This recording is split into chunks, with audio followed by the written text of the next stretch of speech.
TET 29/12/2022, TET 1 30/12/2022, result out হয়েছে 17/6/2023।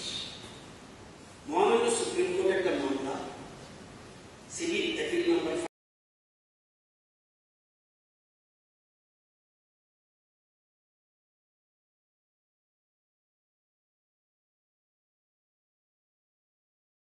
568/2023।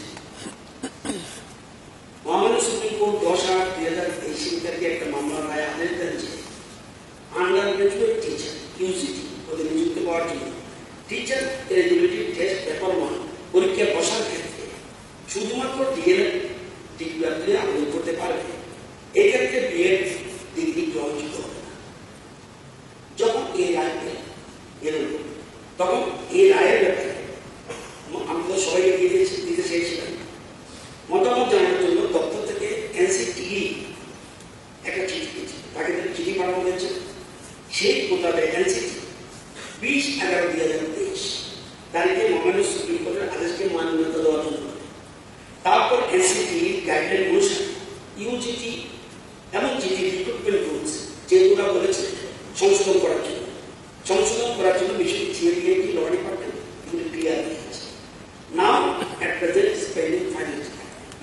এখান থেকে আসলে অটোমেটিক্যালি এখানে সেখানে তখন নিয়োগ প্রক্রিয়া শুরু হবে। এমন প্রশ্ন হলো কেন একটা যদি ক্লিয়ার করেন যদি কয়েক বুঝে পেরেছে আপনার ভবিষ্যৎ 2023 কেন টেট পরীক্ষা না হলো ওই বিচারাধীন থাকা এবং এনসিটির নোটিফিকেশন যখন প্রকাশিত না হয় 23 সালে টেট পরীক্ষা গ্রহণ করা সম্ভব হয়নি। আমি খবর নিয়েছি দপ্তর থেকে কাজ যে অলরেডি 2024 পরীক্ষা নেওয়ার পরিকল্পনা রয়েছে। আর 197 বলছিলাম টেট 1 পাস করলেও এর মধ্যে 80% শুধু ক্লিয়ার, শুধু একটা অংশ কিন্তু বাদ পড়বে। আর টেট 2 যারা মার্কস সেখানে সবাই দিতে পারবে, এনসিটি গাইডলাইন ক্লিয়ার আছে।